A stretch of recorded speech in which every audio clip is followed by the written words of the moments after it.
दुनिया को महंगा तेल हमने पहुंचाया कि आपने पहुंचाया? सैंक्शंस लगे तो तेल की सप्लाई बाधित हुई, अब तेल की सप्लाई बाधित हुई तो महंगा तेल आप लोगों की वजह से मिला।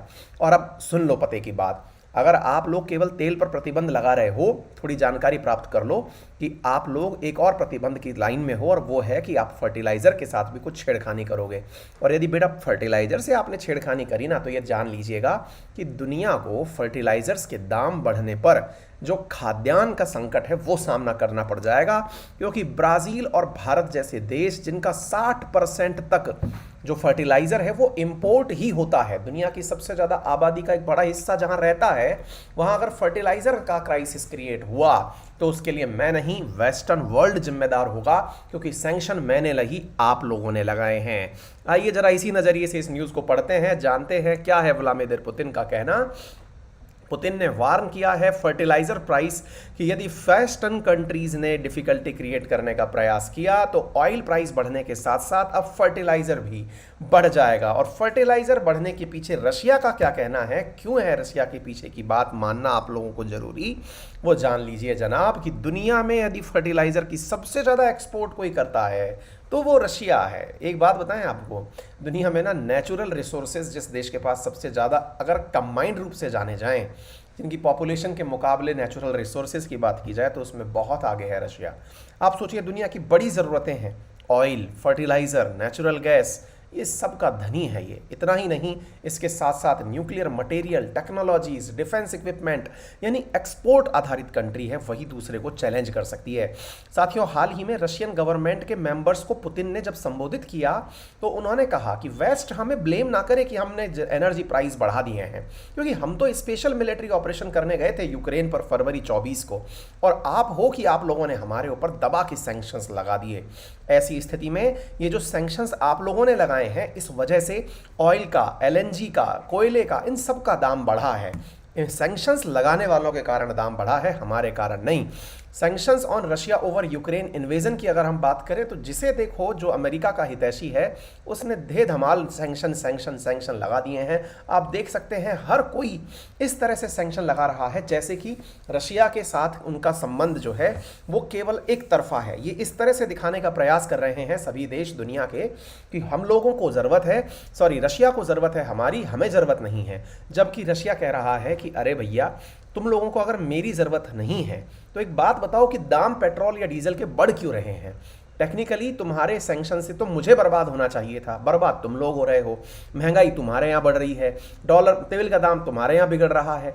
तो यार एक बात बताओ, सैंक्शन लगाने से तुम खुद का नुकसान कर रहे हो कि मेरा नुकसान कर रहे हो? मतलब समझदारों को ये समझना भी चाहिए, अमेरिका जैसे राष्ट्रों को यह समझना भी चाहिए कि वो दुनिया पर जिस तरह की मतलब ज्यादती कर रहे हैं उसमें रशिया के ऊपर किसी भी प्रकार के सैंक्शन रशिया को नुकसान पहुंचाए ना पहुंचाए, दुनिया को नुकसान जरूर पहुंचा रहे हैं, क्योंकि रशिया का विकल्प उन लोगों के पास है नहीं और सैंक्शन लाद दिए गए हैं।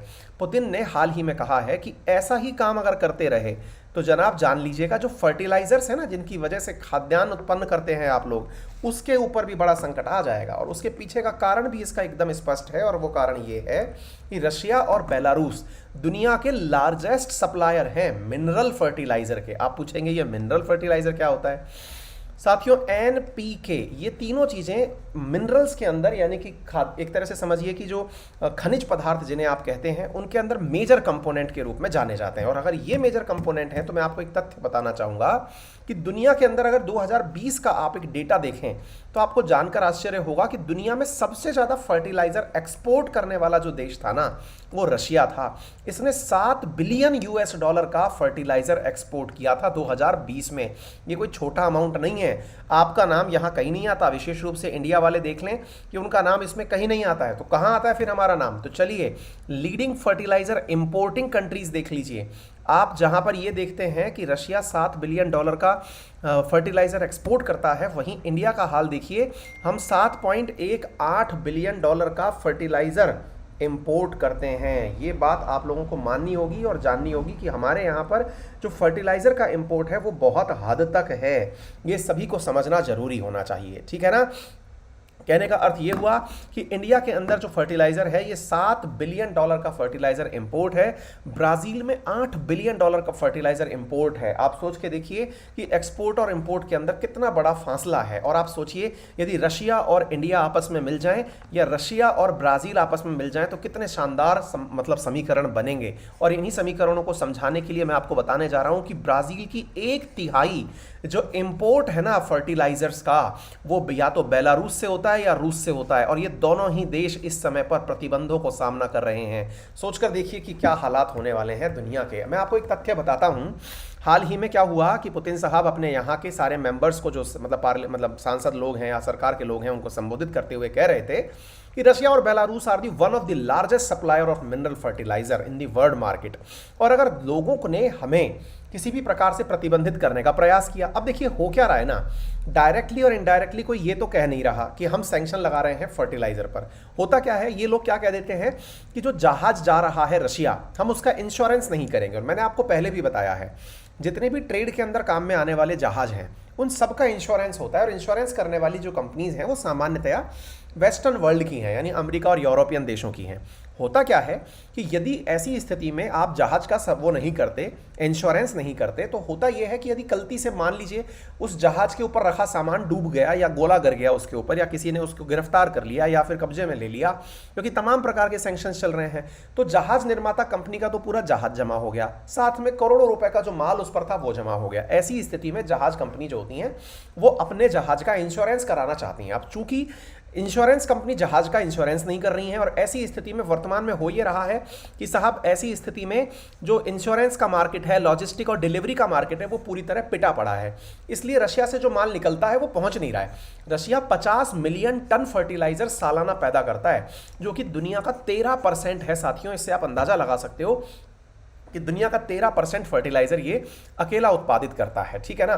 साथ में वर्ल्ड का बिगेस्ट एक्सपोर्टर है सिंथेटिक फर्टिलाइजर्स का, जो कि 1/5 हिस्सा जो कुल यूरिया का मार्केट में एक्सपोर्ट होता है उसका ये खुद करता है। और मजेदार बात मैं आपको बताऊं कि जो यूनाइटेड किंगडम यानी कि ब्रिटेन है, जो कि सब मतलब एक तरह से सैंक्शन लगाने वाले लोगों में आगे की तरफ खड़ा है, उस यूके के पास भी फर्टिलाइजर्स की सप्लाई यहीं से होती है।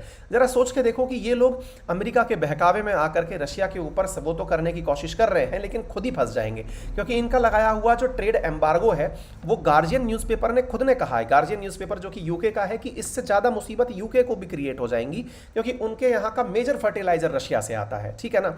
अब ऐसी स्थिति में अब आपको आगे की बातें भी समझनी होंगी कि इसकी वजह से यदि फर्टिलाइजर आना बाधित हुआ, आप में से कुछ लोगों को लगेगा अरे जाओ सर क्या फर्क पड़ेगा, हमारे यहां पर फर्टिलाइजर खेतों में तो डलता है, कोई बात नहीं, मेरे को क्या फर्क पड़ रहा है। भैया बात यह है कि जब किसान के पास फर्टिलाइजर आता है तभी वो खाद्यान्न पैदा करता है, यानी अनाज पैदा करता है। अनाज पैदा करता है, ढंग से उत्पादन होता है, तभी आपको सस्ते दामों पर अनाज मिलता है। और यदि आपको अनाज नहीं मिला तो अनाज कम होगा और खाने वाले लोग ज़्यादा होंगे, तो डिमांड इन राइस प्राइस बढ़ जाएगा और फूड प्राइसेस बढ़ जाएगा, ग्लोबल फूड प्राइसेस बढ़ जाएगा। इसकी वजह से आपको ये समझना होगा, यानी कि अभी तो केवल आपको ट्रांसपोर्टेशन में जो फ्यूल की महंगाई है वही चीज़ों को महंगा कर रही है, लेकिन जरा विचार करिए कि जब रशिया ने कहा कि फर्टिलाइजर महंगा हो गया तो लॉन्ग रन में आप लोगों को बड़ा नुकसान हो जाएगा।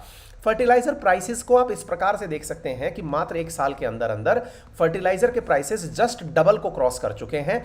यानी कि एक प्रकार से हम कहें तो जहां पर पहले 400 मिलियन टन के आसपास आपको फर्टिलाइजर मिल जाता था, अब ये 1000 टन के आसपास $900 प्रति टन के आधार पर इस समय फर्टिलाइजर का भाव चल रहा है। आप इससे अंदाजा लगा सकते हैं। और मैं आपको बताना चाहूंगा कि ब्राजील की हालत कैसे खराब होने वाली है इस पूरी प्रक्रिया में। देखो, यदि मैं आपको दिखाऊं कि ब्राजील दुनिया का कितना इंपोर्ट करता है फर्टिलाइजर, तो 2021 का आंकड़ा है कि उसका लगभग 1/3 हिस्सा तो केवल रशिया से इंपोर्ट होता है।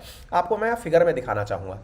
फर्टिलाइजर के अंदर अगर हम बात करें कि जो पोटाश नाम से जो फर्टिलाइजर आता है उसका एक्सपोर्टर कनाडा है, लेकिन रशिया और बेलारूस दोनों को मिला दिया जाए तो ये दोनों इन दोनों से बहुत आगे निकल जाते हैं। यानी कि क्योंकि बेलारूस भी तो साथ साथ रशिया के साथ सैंक्शंस का लाभ ले रहा है, यानी उसको भी तो बेचारे को लपेट के रखा हुआ है।